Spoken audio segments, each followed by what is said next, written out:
Hello, today I will tell you how to get Ozempic. Ozempic injection 0.5 mg, 1 mg or 2 mg is an injectable prescription medicine used, along with diet and exercise to improve blood sugar, glucose in adults with type 2 diabetes and to reduce the risk of major cardiovascular events such as heart attack, stroke, or death in adults with type 2 diabetes with known heart disease.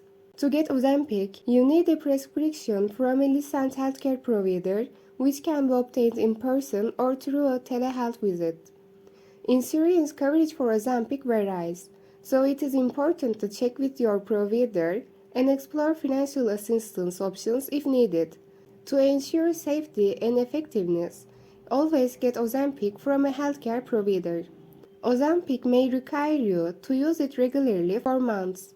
During this time, you can apply for the Ozempic savings card and receive a discount on your copayments. You will also need to get a separate prescription for each injection.